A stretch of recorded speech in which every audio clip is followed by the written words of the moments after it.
observe as a lady, observe a potential of a man. Not to none manje, a potential. Yes, sir. Observe a potential. Listen to his faculties. Listen to his thinking patterns. Musu mkhuluma indlela akhuluma ngayo, indlela nombono ngayo. Umusu ukuthi uma khona ngepolitiki une input. Uma khona ngeeconomics, economy une input. Uma khona but spiritual things une input. Lo muntu lona, lo muntu bengathola umuntu njengami. Ngabe indoda yomuslim. Manje bafele bayeka abantu abane-potential basuka namagundane esonto. Lekuhluphe igundane unike i-retex ephume ngapha, unike uJesu ephume ngapha. Ngoba lo muntu kuyi-nature yakhe lento ayenzayo. Ngakwisuse. Lutho lo muntu udla ama-cheese lo muntu lo. Ikuye lento le. Wena uthi na lona uyisinokwe. Uma ukhulumela phansi, thatha isinokwe sakho uyayisebenzela sona. Asakhuluma ngale pace oyithandayo. But never lose a man because we are failing to observe the potential. Observe the potential. Ngoba uma sekuhleli some things don't match. Angiphinda futhi uma sekuhleli ndawonye izinto does not match. Kuthi umkanjani does not match. Because Masekuhleli ufuna the heart of a person. Manje kunabantu abanempilo eziningi. cats. Go to Zarephath.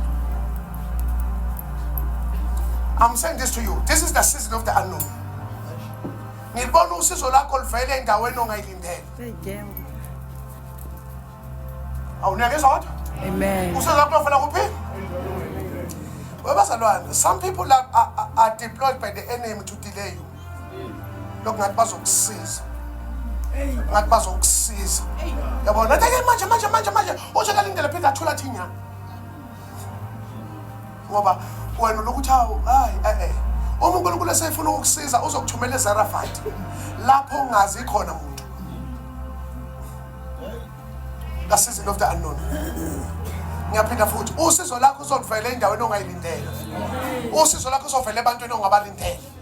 Ingakho ngithi mina hlonipha wonke umuntu ohlakana nayo. Abanye abantu abafani nosizo abaliphethe. Uyangizwa nje cha. Wena uzodelela umuntu umbone engafani nento oyifunayo kanti kunabantu abangenayo. Kunabantu abangenazo izinto abazi abantu abazizinto. Futhi izwi labo liyalalela kuleyo ndawo. Wena umdelele ngapha ufike phambili kuthiwa awumazi uSibani bani. Kanti umdelelile egate.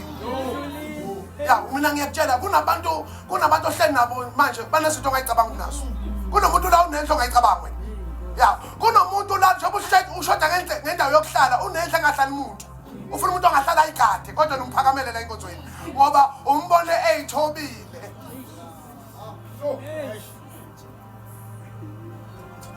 I declare the season of the unknown.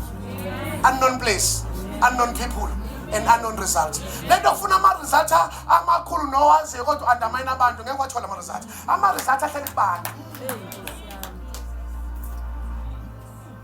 Ya mfundisi. Kunomuntu ongamfuna la ekhaya uthi ukhuluma naye time futhi cela unge 15,000 uzoza. Ya. Usuthola umuntu amazile. Uthi asilanda ngiyithanda uthi angizokhulumela naye. Uthi wena mali ntoni hayi mina ngine 6,000 afika khuluma no Jepot. Ufuna selapha manje. Ungiphezele selapha amabasi. Ya. Ukushumela lapha bese siyabona uzokufayila ipetrol. Athi hayi buta sambeni. Ngoba sethela 6,000. Kumele ushumele mina 6,000. Athi khambusha ukwazi imali engaka nje mina ayithatha buti yawo. Kanti utholelele kade uyifuna. Kodwa ubunga kuyithola hamba wena. Manje wena uphakamela wonke umuntu. Ingakuzohlezi unjena nje. Yo. Thina ngakithi bathi intombi ihloniphana ngeke igane nakhona. Kodwa iyahlonipha nje. Ngoba yazi umuntu oqhamuka. Kunjani nasempilweni? Empilweni yakho narisho umuntu. Awudingi usubona imoto engihamba ngayo uzumhlonipha. Awudingi usubone imali enginayo. Hlonipha umuntu ngoba uNkulunkulu uzokusiza abantu ongabazi. Manje funda ukubingelela. Funda nje ubele umungane usanibona njani. Bese la uhlala phansi ngoba uzohlina ngepheshelele eShari iyaqasha emsebenzini.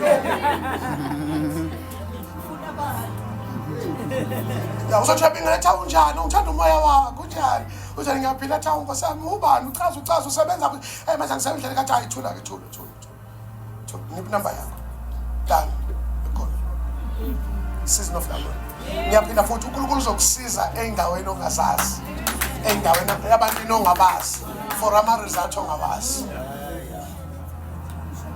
I've got a testimony. Got a testimony what I'm speaking about. This woman was looking for employment. Ulethu ubona ipost late ngabo past 3. Uyo apply ufuna go email into zakhe. Yabona bethe yafika nje internet cafe. Uyavala umnazo internet cafe. Ngabantu ngaphakathi. Acethe. Ngifuna nje email just a CV. Iyavalwa kusasa ekuseni. Angene lo mntwana lana. As email. Angithi bona ku internet cafe uthi nontobeko.z@ wasengena igama lekapani. Yabona amemeza lo mntwana ambizi inaka bizinda ngesikhathi ethi lona ayihambi cela uyibize futhi adona no ama small letters onke aphinda ayibize njengoba lokho eyibiza lo mntwana sekulo sizayo ilobizayo ilo sis obhayindayo idocument uyaphenduka lo sis uthi sorry sis ozalana uyeza la uyi-email upland utlona ngi-emaila lana iyavala le-posta kusasa usethi lo sis lona uyazi uthi le email address oyimemezayo yami kanjena nje uzolona awu ngeke ngibize i-email address enkampani enkulu kangaka wena uzofuna ngima-internet cafe ethi emsebenzini bengiphumile bangifuna i-document manje nami ngizo-emaila yona la kwi-head office bathi ngingalali nga-emailile manje ke endlini hlusho ogesi enetwork ka-17 angize la kanjani wathi uyakwazi ukusebenza awuvilaphi ungasebenza ngempela nge-shift yakho uzisebenza alo ngingasebenza wathi ozela thatha nayo inamba ambhale inamba yakhe nje ngopast 7 ngifonele ngizokwenzela i-gate pass ufike e-ofisini la kanjani lo mntwana kanjani nje at 7 uphana phone amtshele bamnika i-gate pass afike e-ofisini lakhe ambuza ufake bani amagozo ma-overall acela ungangiphoqi hamba laphana eChapel xa bethi uphenze ikhadi hawu siyasebenza the season of the unknown. You know inkinga yebandla yini siphakamela abantu kathi xakekile ngoba inhlupho ekuhlupha ngalokho inhlupho ekwenza ube ne-pride wena uzama ukuyifihla ukuthi ungabonakali ilapho oxosha khona abantu abangakusizi.